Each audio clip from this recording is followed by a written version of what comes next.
Hi, I'm Randy Evans. I'm editor of Broca's Area. I'm also a board-certified headache specialist.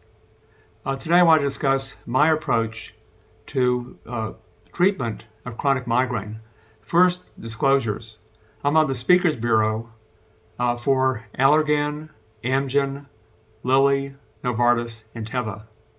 So let's talk about some of the medications that are available for prevention of chronic migraine. You might recall that we have AA and guidelines for prevention of episodic migraine, but not for chronic. So these medications are a little bit different than for episodic migraine. You also might want to recall that for oral medications, you want to titrate to a target dose as tolerable.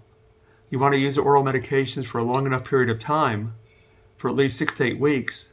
For Botox, you want to try the medication for at least 2 12-week cycles.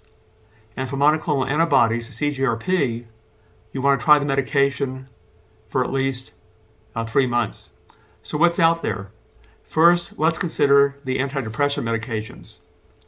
The medications with evidence to choose from include amitriptyline and fluoxetine.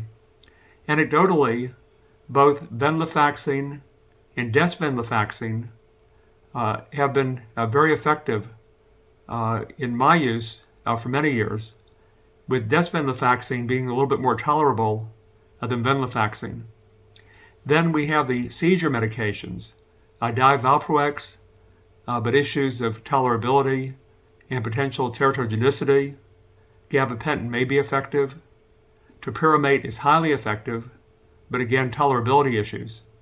Anecdotally, zonisamide is also highly effective, but may also be more tolerable in some cases for people who cannot tolerate topiramate. When using zonisamide for migraine prevention, I typically start at 100 milligrams daily for 2 weeks, and then titrate as tolerated and as effective up by 100 milligrams every 2 weeks up to 400 milligrams, and try it again for 6 to 8 weeks. We also use the antihypertensive medications, beta blockers such as propranolol. One medication which is underused is candesartan. There have been 2 studies published in the last year using candesartan for chronic migraine at doses of 4 to 16 milligrams, finding significant efficacy even in patients who had failed multiple other medications. Candesartan is usually well tolerated and might cause dizziness in some patients.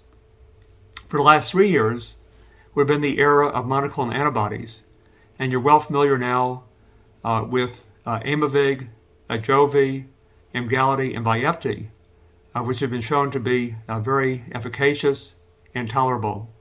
And finally, for the last 10 years, you're also very familiar with how safe and effective Botox has been for many of our patients. Thank you for your attention, and it's really been exciting in the last 10 years to have so many new options for prevention of chronic migraine for our patients.